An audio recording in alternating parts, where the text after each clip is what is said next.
అందరికీ నమస్కారం. తెలుగు కథామాలకు స్వాగతం.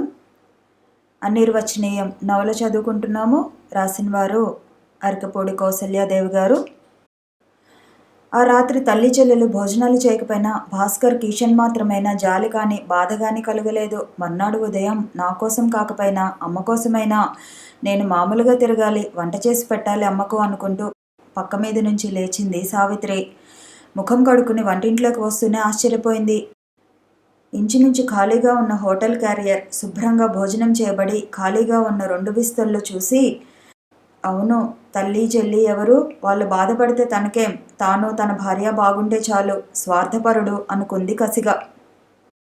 ఆ రోజు కూడా హాస్పిటల్కి వెళ్లే ముందు సత్యమూర్తి తనంతా తానే వచ్చి నాంచారమ్మకు ఇంజెక్షన్ చేసేసి వెళ్ళిపోయాడు. ఏదో ఆ మందుల గురించి, పద్యపానాల గురించి 2 మాటలు సావిత్రితో మినహా మరెవరితోనూ అతడు మాట్లాడలేదు. ఎవరూ అతనితో మాట్లాడలేదు. అంతవరకు తమను కాదన్నట్టు మౌనంగా చూస్తూ ఊరుకున్నారు జయంతి భాస్కర్లు. సత్యమూర్తి నిష్క్రమించగానే జయంతి ఆరాగా అడిగింది సావిత్రిని, అందరి సముఖంలోనే, మరి గాజుల అమ్మకం కానప్పుడు ఈ మందులకు డబ్బెక్కడిది సావిత్రి? భాస్కర్ కూడా సమాధానం వినగోరినట్లు చూస్తున్నాడు. సావిత్రికి వారితో మాట్లాడడం ఇష్టం లేకపోయినా తప్పదన్నట్లుగా సమాధానం చెప్పింది. వారివ్వాల్సిన అద్దెలో తర్వాత లెక్క చూచుకునేటట్లు ఏర్పాటు చేశాను. అంటే దయదలచి ముందే మన వైద్యాలకు అవసరాలకు పెట్టుబడి పెడుతున్నాడు అన్నమాట. కోపంగా ఉంది భాస్కర్ స్వరం. రోగాలు తగ్గుకున్నా పర్వాలేదు, చచ్చినా పర్వాలేదు, పరాయి వాళ్ళను దేహి అనడం కంటే జయంతి అన్నది ఎంతో స్వాభిమానం ఉన్న దానిలాగా. భార్యాభర్తలు ఎన్ని వాగినా సావిత్రి గాని నాంచారమ్మ గాని ఏమీ మాట్లాడలేదు. దొడ్లో నూతినీళ్లు తోడుకుంటున్న సావిత్రి అదే పని మీద అటుగా వచ్చిన గోవిందమ్మను చూచి గతుక్కుమన్నది. త్వరగా బిందె నింపుకు వెళ్ళిపోబోతున్న సావిత్రిని గోవిందమ్మ మాత్రం వదలలేదు. ఏమ్మా అలా ఉన్నావు, అమ్మగారికి ఎలా ఉంది అంటూ సంభాషణకు ఉపక్రమించింది. బాగానే ఉందండి ముక్తసరిగా అంటూ బిందె చేతికి తీసుకుంది సావిత్రి. ఏమిటో ఇంట్లో ఇల్లైనా ఇదివరకులో చనువుగా వచ్చి కూర్చుని పలకరించడానికే సంశయంగా ఉంటుంది. పాపం ఎప్పుడు ఏదో గొడవలతోనే సతమతమవుతున్నారు మీరు. ఆమె కురిపించే సానుభూతి సహృదయపూర్వకమైనదే అయినా ఎవరు వింటే మళ్ళీ ఏ గొడవలు వస్తాయోనన్న భయంతో సావిత్రికి చాలా ఇబ్బందిగా ఉంది. అంతలో ఆపద్బాంధవిలాగా పని మనిషి రావటంతో గోవిందమ్మ లోపలికి వెళ్ళిపోయింది ఆమెకు పనులు చెప్పడానికి. బ్రతుకు జీవుడా అని సావిత్రి లోపలికి వెళ్ళిపోయింది. పాపం చాలా అభిమానం గల పిల్ల, గుట్టుగా బ్రతుకుతుందే గాని నోరు విప్పి ఒక్క మాట ఎవరికీ చెప్పుకోదు అన్నది గోవిందమ్మ తనలో తాను అనుకుంటున్నట్లుగా. పని మనిషి అందుకుంది ఆ మాట. అందుకే గదమ్మా అంతటి దొడ్డగుణం కనుగనే ఆ యమ్మ ప్రాణానికి శూర్పణఖ వదినే దాపరించింది. నిత్యం ఏదో కీచులాట సాధింపే గందా. ఏమిటది? అప్పలమ్మ ఎవరికో బిరుదులిస్తోందే అన్నాడు హాల్లో షేవ్ చేసుకుంటున్న సత్యమూర్తి నవ్వుతూ. అంతలో స్త్రీలిద్దరూ సంభాషణను టక్కున ఆపేశారు. అప్పలమ్మ తన పనిలో నిమగ్నమైంది. గోవిందమ్మ వంట చేసుకోసాగింది మాట్లాడకుండా. ఎవరి గురించమ్మా మీ మాటలు? సత్యమూర్తి మళ్ళీ రెట్టించాడు తల్లి ఇచ్చిన కాఫీ గ్లాసును అందుకుంటూ. ఏముందయ్యా పాపం ఆ సావిత్రిని గురించి అన్నది. ఏమిటి? అబ్బే ఏం లేదు, ఎప్పుడూ ఏదో గొడవ రగడ ఇంట్లో. ఓ పక్క తల్లి జబ్బుతోనూ మరో ప్రక్క అన్నావదినల ఆరళ్లతోనూ వేగిపోతోంది పాపం. పాపం ఆ నాంచారమ్మ గారి ముఖంలో విచారం చూడలేక అసలు ఆ ఇంటికే వెళ్ళడం అనుకున్నాను నేను 4 రోజుల నుంచి. వెంటనే సత్యమూర్తి ఏమీ మాట్లాడలేదు. అంతలో ప్రక్క ఇంట్లోంచి మళ్ళీ ఏదో పెద్ద రభస వినరావటంతో ఇద్దరు వీణుల్లో వద్దనుకున్నా అక్కడ జరుగుతున్నదంతా నిర్దుష్టంగా వినబడసాగింది. ఎవడో పరాయివాడు నా తల్లికంత శ్రద్ధగా అందులో ఉచితంగా వైద్యం చేయడమేమిటి? ఇందులో గల అంతరార్థమేమిటి? భాస్కర్ గట్టిగా అరుస్తున్నాడు. అంత తెలిసిన నీకు తల్లి చెల్లెళ్ళ బాగోగులు కనుక్కోవాలని ఎందుకు తెలియలేదు? తల్లికి వైద్యం చేయించాల్సిన బాధ్యత నుంచి ఎందుకు తప్పుకున్నావు? సావిత్రి తిరుగు ప్రశ్న. సరేలే, ఈ నాటకాన్ని ఈరోజే అంతం చేస్తాను. ఇక ఎవరూ రానక్కర్లేదు నా ఇంట్లోకి వైద్యం నెపంతో. ఇల్లు అమ్మకం పెడుతున్నాను. ఆ డబ్బుతో వైద్యం చేయించుకోవచ్చు. మీరు నా దగ్గరే ఉండవచ్చు. బాబు, నువ్వేం క్రొత్త గొడవలు లేవదీయకు. నాంచారమ్మ ఓరిమినంతను కూడగట్టుకుంటూ అన్నది. నా ఇల్లంటూ నాకు ఇది చచ్చే వరకు ఉండాల్సిందే. నేనే పరాయి పంచలకు రాను. కష్టమో సుఖమో సావిత్రి నేను ఇక్కడే బ్రతకదలుచుకున్నాం. ఇక ఆ ఆటలేమీ సాగవు. ఇల్లు అమ్మకం జరిగి తీరుతుంది పెంకగా అరిచాడు భాస్కర్. నువ్వు ఊరుకో అమ్మా. సావిత్రి మెల్లని స్వరంతో తల్లిని సమాధానపరచ ప్రయత్నించడం వినిపించింది. కానున్నది కాకమానదు. మన అదృష్టం ఎలాగుందో. అంతా వింటున్న గోవిందమ్మ స్వగతంలా తన అభిప్రాయాన్ని పైకే వెలిబుచ్చింది. ఏమిటిది? 4 రోజుల నుంచి వీళ్ళింట్లో గొడవలు మరీ ఎక్కువైపోయాయి. అందుకు కారణముందిలే అన్నాడు ఆలోచనాపూర్వకంగా సత్యమూర్తి. ఏమిటది? వాచి చూచుకున్నాడు సత్యమూర్తి. ఇప్పుడు కాదులే, హాస్పిటల్కు టైం అయిపోయింది, సాయంత్రం వచ్చి తీరికగా మాట్లాడతాను అంటూనే వెళ్ళిపోయాడు. ఆ రాత్రి భోజనం చేస్తూ సత్యమూర్తి సావిత్రి గాజులు అమ్మబోతే బజార్లో జరిగిన ఉదంతమంతా వివరంగా చెప్పాడు తల్లితో. పాపం సావిత్రి ఉత్తమురాలు అన్నది గోవిందమ్మ సావిత్రి మీద ఇనుమడించిన సానుభూతి గౌరవాలతో. అమ్మా, భోజనం ముగించి వెళ్ళిపోబోతూ మళ్ళీ వెనక్కు వచ్చి సంభాషణ ప్రారంభించాడు సత్యమూర్తి. సావిత్రి మీద నీకు మంచి అభిప్రాయమే కదూ? కాకపోతే ఇంకేమిటి మరి అని ఆశ్చర్యంగా కుమారుని వైపు చూచింది గోవిందమ్మ. అటువంటి పిల్లని ఈ రోజుల్లో సాధారణంగా చూడం. కుమారుని మౌనం చూచి తిరిగి తానే అడిగింది. ఎందుకలా అడిగావు? సత్యమూర్తి తాపీగా నెమ్మదిగా చెప్పాడు. నన్ను పెళ్లి చేసుకోమని చాలా రోజుల నుంచి చెప్తున్నావు నువ్వు. కానీ నాకు అప్పట్లో తొందర, ఆసక్తి లేకపోయాయి. ఇప్పుడు సావిత్రి గుణగుణాలన్నీ తెలిసిన మీదట ఆమెపై ఏర్పడిన గౌరవమే అనుకో, ఇంకేమైనా అనుకో, ఆమె నీ కోడలైతే బాగుంటుందనే అభిప్రాయంతో ఉన్నాను. ఎవరో తెలియని పిల్లను ఎక్కడి నుంచో వెతికి తెచ్చుకునే కంటే మనకు పూర్తిగా తెలిసిన ఆమెను మనను సుఖపెడుతుందనే నమ్మకంతో చేసుకోవటం మంచిదనుకుంటున్నాను. నిజమే, నిండుగా నవ్వుతున్నది గోవిందమ్మ మనస్ఫూర్తిగా. నాలో ఈ ఉద్దేశం చాలా రోజుల క్రితమే కలిగింది, కానీ నీ కోరికలు, ఆశలు ఏమిటోనన్నట్లుగా నేను పైకి చెప్పలేదు. లక్షణమైన పిల్ల, గుణవంతురాలు కావాలి, కానీ మనకు మరో ఆశ ఉండకూడదు. ఏదో అంటావు గాని నా ఆంతర్యం నీకు తెలియదేమిటమ్మా? నవ్వేస్తూ వెళ్ళిపోయాడు అక్కడి నుంచి సత్యమూర్తి. అయితే రేపే నాంచారమ్మ గారితో మాట్లాడతాను. ఉద్దేశం నీలో ఉన్న నా పెద్దరికం నిలబెట్టినందుకు చాలా సంతోషం బాబు. వెళ్ళిపోతున్న సత్యమూర్తి ఆ మాటలు విన్నట్లే నటించాడు. మర్నాడు జయంతి భాస్కర్లు సినిమాకు వెళ్ళిపోయి ఇల్లు ప్రశాంతంగా ఉన్న తరుణంలో గోవిందమ్మ పూలు పండ్లు తీసుకుని నాంచారమ్మ ఇంట్లో ప్రవేశించింది. రెండమ్మా రండి, అసలు ఇటు రావటమే మానేశారేమిటి? సాదరంగా ఆహ్వానిస్తూ ప్రక్క మీద నుంచి లేచి కూర్చుంది నాంచారమ్మ. మామూలు మాటలు, కుశల ప్రశ్నలు అయిన తర్వాత గోవిందమ్మ మెల్లగా తన అభిప్రాయం వెలిబుచ్చింది. నాంచారమ్మ, సావిత్రి ఎవరికి వారే ఖిన్నులై ముఖముఖాలు చూచుకున్నారు. వారి మౌనానికి మనసులో తన ఊహకు అందిన వ్యాఖ్యానం గావించుకున్న గోవిందమ్మ అన్నది. ఒకవేళ మీకు ఇష్టం లేకున్నా, లేక ఇదివరకే మరో సంబంధం నిశ్చయమై ఉన్నా మరేమీ మొగమాటం అక్కర్లేదు వదిన గారు. ఊరికే మా అభిప్రాయం చెప్పానంతే. ఏది ఏమైనా మన మధ్య మంచితనాలు, స్నేహాలు ఎప్పటిలాగే ఉంటాయి. ఆమె మంచితనానికి మనసును అబ్బురపడుతూ పైకి అన్నది నాంచారమ్మ. అది కాదండి, మాకు అంగీకారమే, కానీ మీకు సరే. మధ్యలోనే అడ్డుపడింది గోవిందమ్మ. సావిత్రికి కూడా మనసారా అంగీకారమైతేనే. అందుకే సావిత్రి సమక్షంలోనే నేను ఈ ప్రస్తావన తీసుకువచ్చింది. సావిత్రి వదనంలో అందమైన సిగ్గు క్షణకాలం ఆవరించి వెంటనే అంతర్ధానమైంది. చెప్పమ్మా సావిత్రి, సిగ్గెందుకు? స్పష్టంగా చెప్పు, గోవిందమ్మ రెట్టించింది. నాంచారమ్మ కూడా చెప్పమన్నట్లే చూచింది కూతురి దశ. ఇక తప్పదన్నట్లుగా సావిత్రి అటు ఇటు చూస్తూ మరి అన్నయ్య అంటూ అస్పష్టంగా గొణిగింది. వెర్రిదాన, హితబోధ చేస్తున్నట్లుగా ప్రారంభించింది గోవిందమ్మ. నేనేదో విడ్డూరంగా మాట్లాడుతున్నాను అనుకోవద్దు సావిత్రి.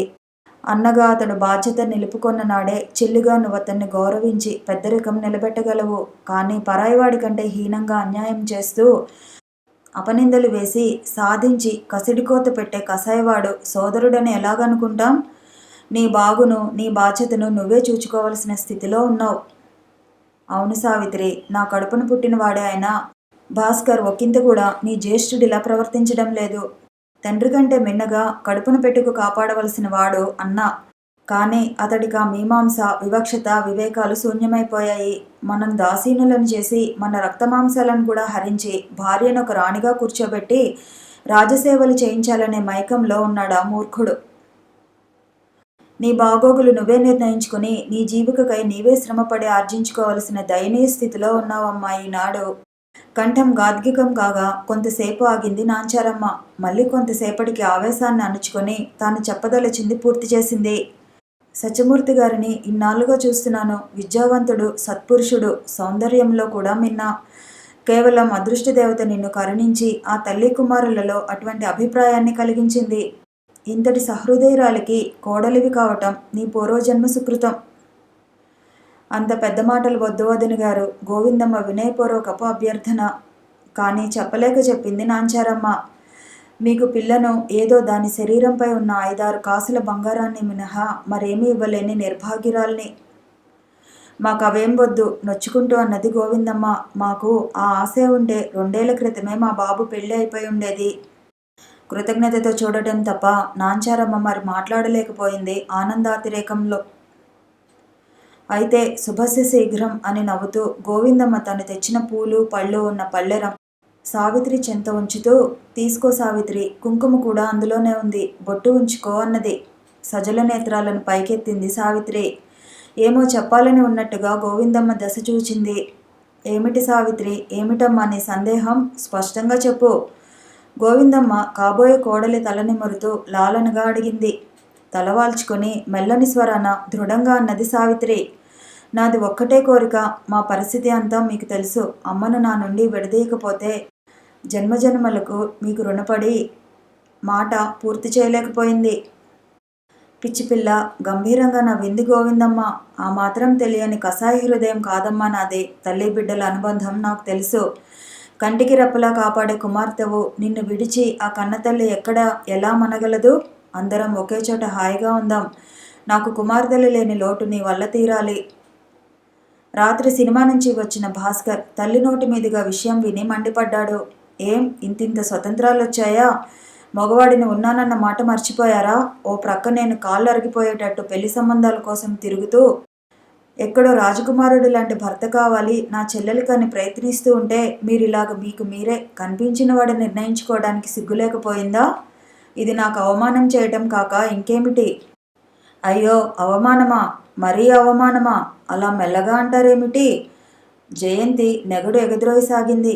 అయినా సిగ్గు వాళ్ళకేనేమిటి, మనకుగానే. అయ్యో కొడుకు కోడలు పిల్ల పెళ్లి విషయం పట్టించుకోక తల్లి పిల్ల వాళ్ళ తంటాలు వాళ్ళు పడుతున్నారని 10 మంది చెప్పుకుని పలుగాకుల్లా మనల్ని సూటిపోటి మాటలనరు. ఎందుకు భాస్కర్ అంతంత లేసి మాటలు? నాంచారమ్మ విసుగ్గా అన్నది. ఎవరి నిర్ణయం అయితేనేం పిల్ల సుఖపడటం కావాలి గాని 1000 జన్మలెత్తినా మనం ఈ స్థితిలో ఇంతకంటే మంచి సంబంధం తేగలమా? చదువు సంచలు లేనివాడికి కూడా 10,000 25,000 కట్నాలు పలుకుతున్న ఈ రోజులలో సత్యమూర్తి గారిని దేవుడే మన చెంతకు పంపించాడని ఎందుకు అనుకోవు? నిజంగా ఇది సావిత్రి అదృష్టం. ఆ తల్లి కుమారుల రుణం జన్మజన్మలకు తీర్చుకోలేం. చాలు కట్టిబెట్టు పొగడ్తలు. తాటి ప్రమాణాన లేచాడు భాస్కర్ అసహనంగా అరుస్తూ. ఈ స్వతంత్రాలు స్వేచ్ఛలు సాగనీయడానికి నేనేమి అసమర్థుణ్ణి, ఆడదాన్ని కాను. జాగ్రత్త, మీ హద్దుల్లో మీరుండండి, లేకుంటే గౌరవాలు దక్కవు. అది అలా బుద్ధి చెప్పండి. జయంతి భర్త మాటలకు హర్షం వెలిబుచ్చింది. పోయి ఆ తల్లి కుమారులకు కూడా చెప్పిరండి, ఇటువంటి వెకిలి వేషాలు వేయొద్దని. వెధవ ఆడపెత్తనాలు. పెళ్లికాని వాడికి ఇల్లు అద్దెకిచ్చిన్నాడే అనుమానించాను నేను. భార్య మాటలు వింటూనే ఉసుగొన్న కుక్కలాగా పరిగెత్తాడు భాస్కర్ బయటకు. నాంచారమ్మ నిశ్చేష్టురాలే చూచింది, ఏమీ తోచక. వాళ్లకు కోపం వస్తుందేమో, దైవాలలా వాళ్లే చేసుకుంటామని వచ్చిన ఈ దౌర్భాగ్యుడు బుద్ధిపూర్వకంగా చెడగొడుతున్నాడు అంటూ నిస్సహాయంగా వాపోయింది. సావిత్రి మౌనంగా కన్నులొత్తుకుంది. ఆడపెత్తనాలు చేస్తే ఇలాగే ఉంటుంది మరి పర్యవసానం. జయంతి అత్త ఆడపడుచులను సాధించి మొదలెడింది. చీచి, సహనం పూర్తిగా కోల్పోయిన నాంచారమ్మ రెచ్చిపోయింది. గురువింద గింజ తన నలుపెరగదట. మొగడిని చేతిలో కోతిలా చేసి ఆడించుతున్న నీకు మరొకరిని ఆడపెత్తనమంటూ హేళన చేసే హక్కుందా అని. దేనికి నేనింతగా ఎన్నడూ బాధపడలేదు. ఈనాడు అమాయకురాలైన ఆడబిడ్డ విషయంలో జరుగుతున్న ఈ అన్యాయాన్ని మాత్రం భరించలేకుండా ఉన్నాను. ఈ పాపం అనుభవిస్తారు, త్వరలోనే అనుభవిస్తారు. తాటాకు చప్పుళ్లకు కుందేళ్లు బెదరవు. నిర్లక్ష్యంగా జయంతి మాటలు. అమ్మా నువ్వు ఊరుకో, సావిత్రి తల్లిని సమాధానపరచచూచింది. అంతలో బయట భాస్కర్ కంఠస్వరం తారాస్థాయిలో వినవస్తుండటం విని సావిత్రి బయటకు పరిగెత్తింది. తన అనారోగ్యాన్ని మర్చిన నాంచారమ్మ కూడా వడివడిగా పరిగెత్తింది అవతలికి. ఇల్లు తక్షణం ఖాళీ చేయి అంటూ నానా దుర్భాషలతో అరుస్తున్న భాస్కర్ను నిర్లక్ష్యంగా చూస్తూ మౌనంగా కూర్చున్నాడు సత్యమూర్తి.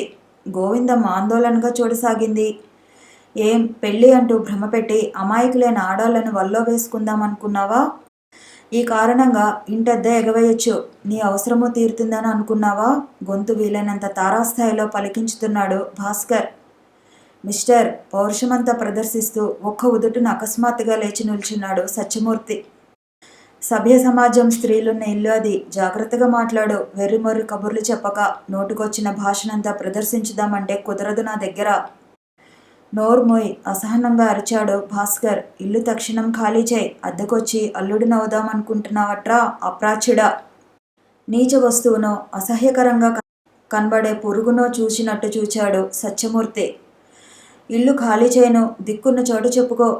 శక్తి ఉంటే కోర్టులకు పో. పెళ్లి కూడా నువ్వు ఆపలేవు. నీ తరం కాదు. ముఖ్యులకు అంగీకారమైంది. మా పెళ్లి జరిగి తీరుతుంది. ఇక నిన్నిలా మర్యాదగా వదిలివేస్తున్నానంటే అది కేవలం సావిత్రి ముఖం చూచి దేవత వంటి ఆ తల్లిగారి మీద గౌరవంతో అంతే. లేదా నీకు బలాబలాలు చూచుకోవాలనుకుంటే రా, తేల్చుకుందాం. అంతేకాని కేవలం నోటి మాటలు వదలటం అల్పులు చేసే పని. జబ్బలు చరిచాడు. బాబు, నాంచారమ్మ కలుగజేసుకుంది. నా ముఖం చూచి నువ్వు తొందరపడుకు నాయనా బ్రతిమాలుతున్నట్లు అంది. సత్యమూర్తి అభయమిస్తున్నట్లు అన్నాడు. పర్వాలేదు అత్తగారు, మీరు లోపలికి వెళ్ళండి. నాది తొందరపడే స్వభావం కాదు. ఇంట్లో మరో మగధీరుడు లేక మీ అబ్బాయి ఆటలు ఇన్నాళ్ళు చక్కగా సాగాయి.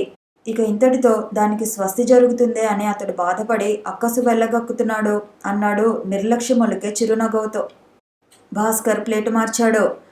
చూడు, ఏదో పండగ అనుకుంటున్నావేమో. కట్నం ఒక్క పైసా ఉండదు తెలుసా. నీ ఇష్టం. విరగబడి నవ్వాడు సత్యమూర్తి. నాకు కళ్ళున్నాయి, కాళ్ళున్నాయి, విద్య ఉద్యోగం ఉన్నాయి. ఎవడి పైసాలు నాకు అక్కర్లేదు. భార్య తెచ్చే దానితోనూ అక్కచెల్లెల సంపాదనలతోనూ బ్రతకాల్సిన అవసరం లేదు నాకు. అబ్బో, ఇటువంటి ఆరంభ సూరత్వం గాలని చాలామందిని చూసాం. తర్వాత దేహి అననిదే జరగదు. సరే, ఆఖరిసారిగా మరో మాట కూడా చెబుతున్నాను. వారం రోజులు గడువిచ్చాను. ఇల్లు వెంటనే ఖాళీ చేయి అంటూనే చెల్లెల వైపు తిరిగాడు. నువ్వు విని సావిత్రి, ఇక నీకు ఇంట్లో చోటు లేదు. నాకు విలువివ్వంది నా చెల్లెలు కాదు. సావిత్రి ఏమో అనబోతుంటే గోవిందమ్మ అన్నది. ఆ భయం నీకు అక్కర్లేదు బాబు. మా కోడలే మా ఇంటనే ఉంటుంది. నీ బరువు తగ్గించుకుని సంతోషించు. అందరిలాగా ఆడపిల్లల పుట్టింటి మడిమాన్యాలకు పెట్టుపోతలకు ఆశించే వాళ్ళం కాము మేము.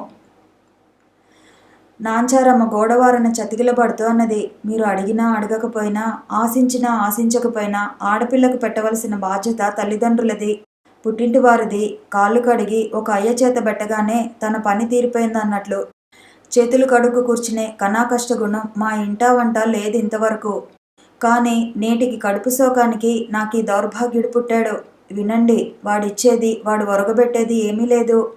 వాడి మీద నేను ఎటువంటి ఆశలు పెట్టుకోలేదు. నేనే జరుపుదాను శక్తి కొలది. ఈ ఇల్లు నాది. నా భర్త నాకు వ్రాసిపోయారు. అది నేను సావిత్రికి ఇస్తున్నాను.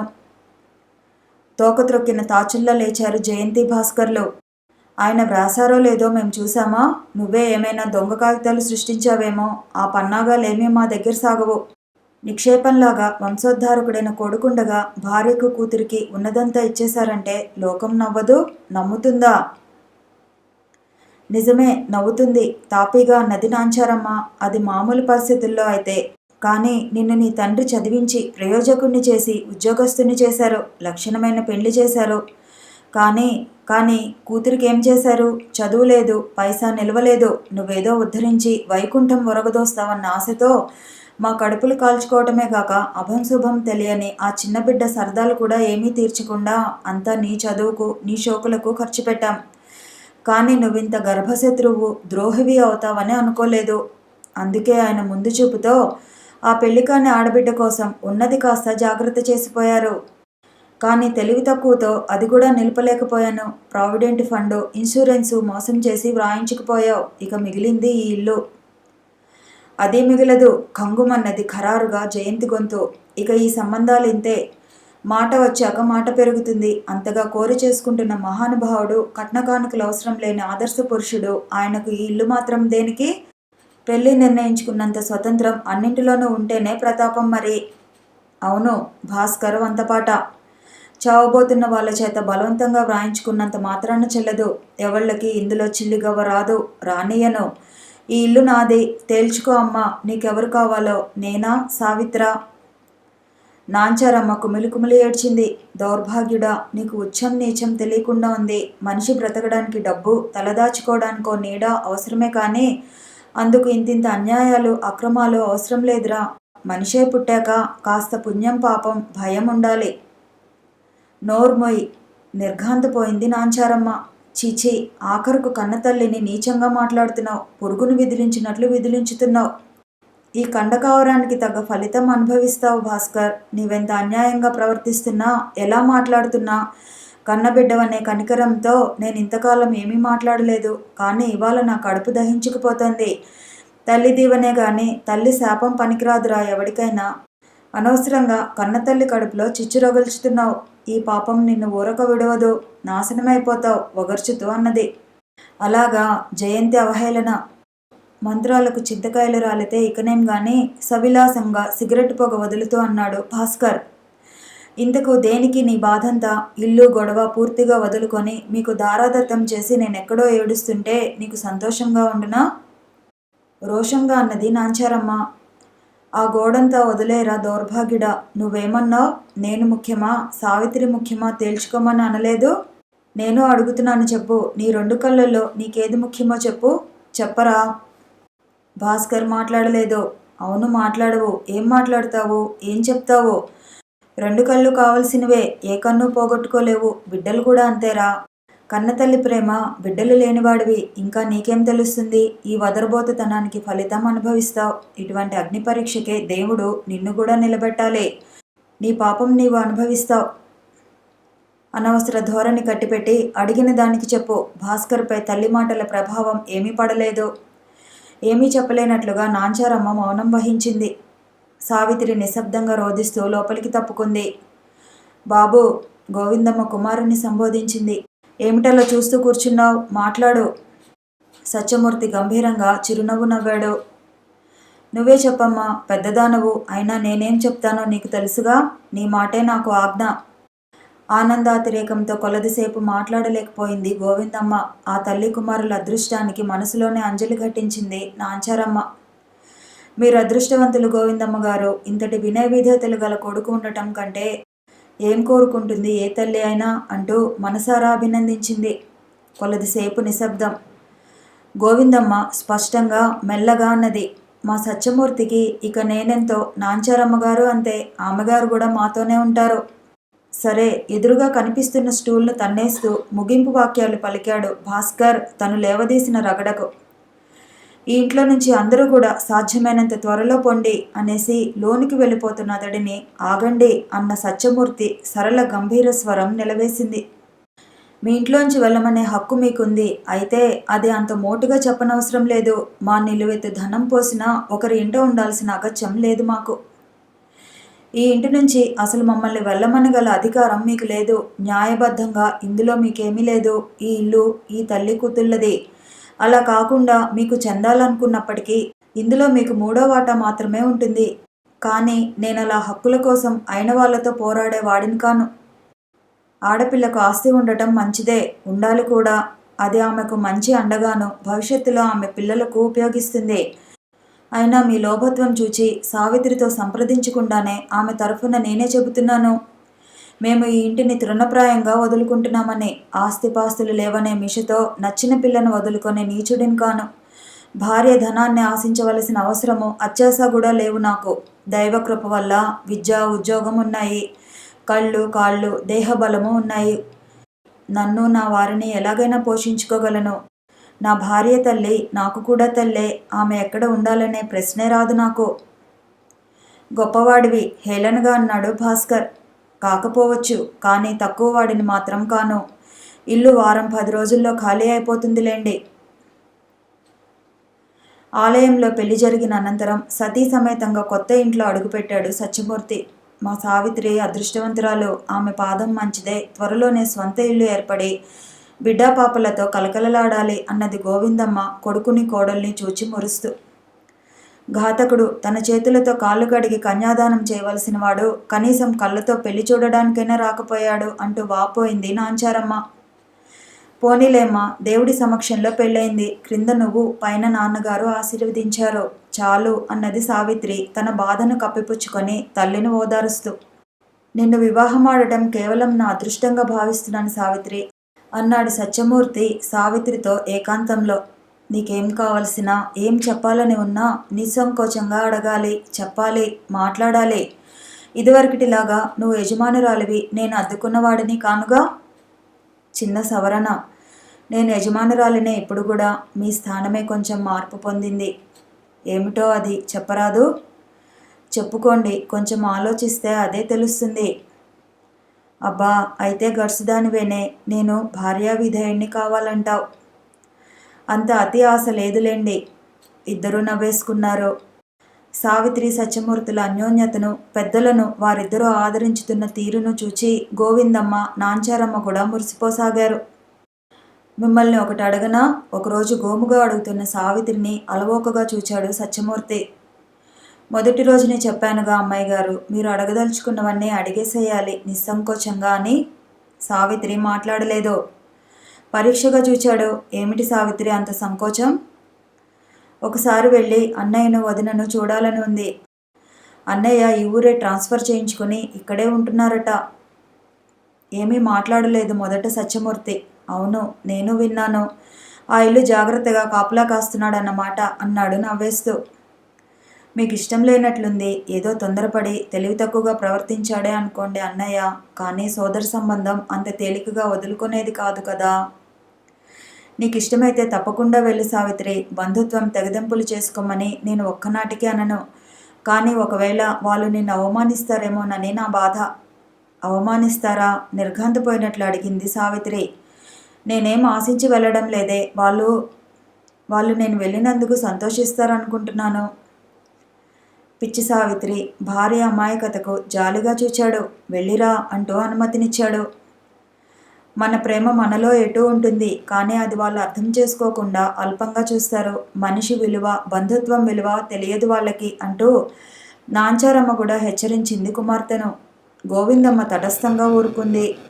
పూలు పళ్ళు కొనుక్కుని ఎంతో ప్రేమగా వదినను చూడబోయింది సావిత్రి. వీధి గుమ్మంలో నిల్చుని ఉన్న జయంతి వీధి మొగలో తనను చూచే గిర్రున వెనుదిరిగి లోపలికి పోయినట్లు అనుమానం వచ్చింది సావిత్రికి. మనసు చివుకుమన్నప్పటికీ ఆమె బహుశా తనను చూచి ఉండదని, అందుకే అలా లోనికిపోయిందని సరిపెట్టుకుంటూ అంతరాత్మను జోకొట్టింది. తల వంచుకుని ఏదో పని చేసుకుంటున్న జయంతి వదినా అంటూ ప్రవేశించిన సావిత్రిని అప్పుడే గమనించిన దానిలా చూచింది. ఓ, డాక్టర్ గారి భార్య. ఎంతో అవహేళన మిళితం చేసి పలకరించింది. రా కూర్చో. ఎవరో పరాయిదాన్ని తప్పనిసరిగా ఆహ్వానించినట్టే చేసింది. బాధతో దహించుకుపోయింది సావిత్రి అంతరంగం.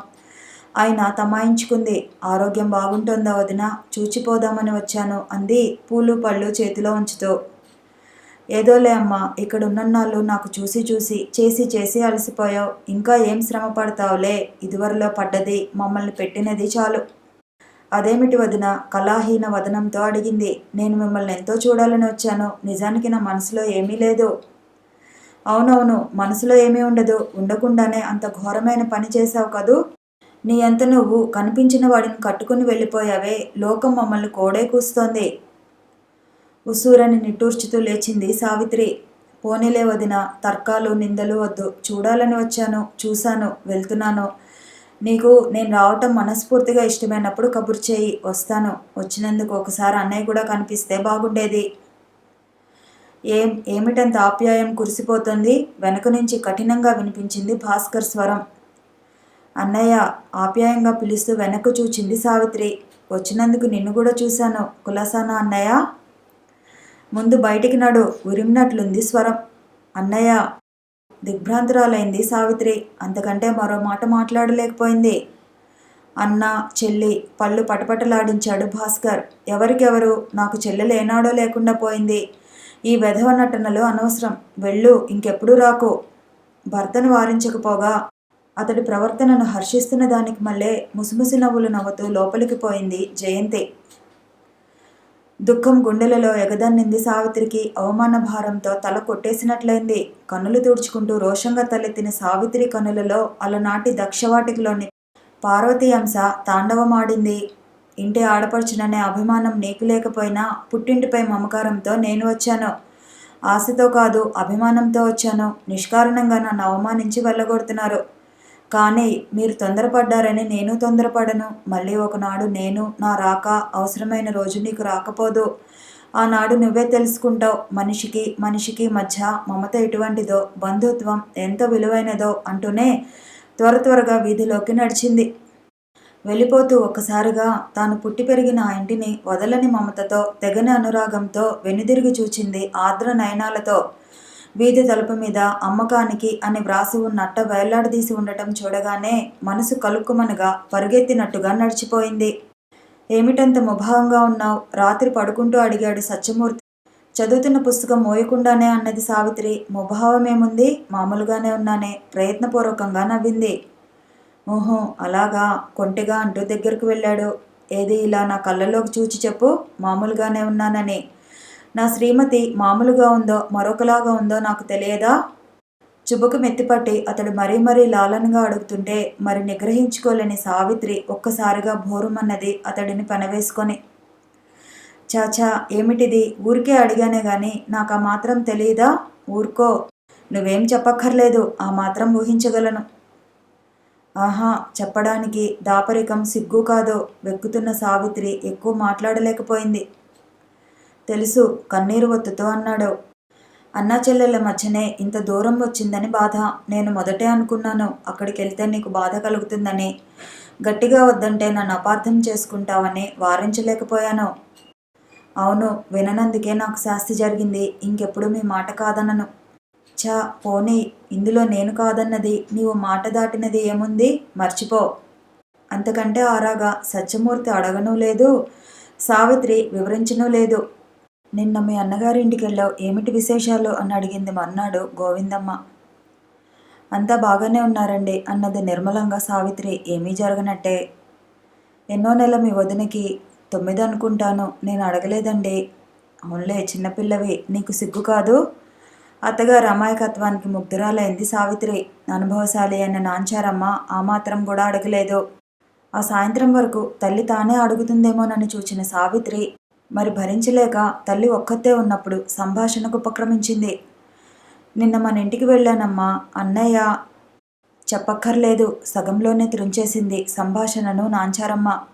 నేను అన్ననో కాను, నువ్వు చెల్లెలివి కావు, ఇంకెప్పుడు రావద్దనే ఉంటాడు భాస్కర్. నువ్వు ఆ దుఃఖాన్ని నిన్నటి నుంచి ఇవాళ వరకు దాచుకుని ఆ భారాన్ని మరిమోయలేక ఇప్పుడు నాకు చెప్తున్నావు, అంతేనా? దిగ్భ్రాంతురాలే చూచింది సావిత్రి మాట రాక. ఏం, ఇవన్నీ నాకు ఎలా తెలిసాయని చూస్తున్నావా? ఆ మాత్రం తెలివి లేకుండానే ఇంత వయసు చెల్లిపోలేదు నాకు. ఆ మాత్రం సంతోషకర విషయమే ఉంటే పుట్టింటికెళ్ళిన ఆడపిల్లవు ఎగిరి గంతేస్తూ రాకపోయేదానివా? ఆ నిమిషంలోనే విశేషాలన్నీ ఏకరువు పెట్టకపోదువా? అందుకే నేను ముందే హెచ్చరించాను. కానీ అమర్యాదలు చేయించుకుంటేనే గానీ నీకు తెలిసి రాలేదు. తల్లికి గల అనుభవైక జ్ఞానానికి విస్మయచకితురాలవటం మినహా సావిత్రి మరేమీ మాట్లాడజాలలేకపోయింది. పోనీలే, కుమార్తె తలపై చేయివేసి నిమురుతూ అన్నది నాంచారమ్మ. ప్రపంచంలో అందరికీ అన్ని ప్రేమలు లభించవు. మాతృప్రేమ, పితృప్రేమ, సోదర ప్రేమ, పతి ప్రేమ, పుత్ర ప్రేమ, ఇన్నింటిలో ప్రతి ఒక్కటి ఏ ఒక్కరికి లభించవు. కొందరికి కొన్ని దుర్లభం. స్త్రీ జీవితంలో అన్నింటికంటే ముఖ్యమైనది పతి అనురాగం. అది నీకు సంపూర్ణంగా లభ్యమైంది. పుత్ర ప్రేమ కూడా నీకు లభించాలని మనసారా ఆశీర్వదిస్తున్నాను. సోదర ప్రేమ కూడా దుర్లభమైనదే, కానీ నువ్విప్పుడు అందుకు విచారింప పనిలేదు. దేవ సమానుడైన భర్త ఉన్నాడు నీకు. నా పుత్రుడు నాకు దూరమైన అల్లుడే కుమారుడిలా చూచుకుంటున్నాడన్న తృప్తితో నేను బ్రతుకుతున్నాను. అందరూ నీ అత్తగారంత అదృష్టవంతులుండరు. నిర్మలంగా సాగిపోతున్న ఈ మన జీవితాలలో ఇంకే కలతలు రాకుండా ఇలాగైనా సాగిపోవాలని తప్ప ఇంకేమీ నేను కోరుకోవడం లేదు. కథ కొనసాగుతుంది. మళ్ళీ కలుసుకుందాము. ఈ వీడియో నచ్చితే లైక్ చేయండి, షేర్ చేయండి, కామెంట్ చేయండి, ఛానల్ని సబ్స్క్రైబ్ చేయండి.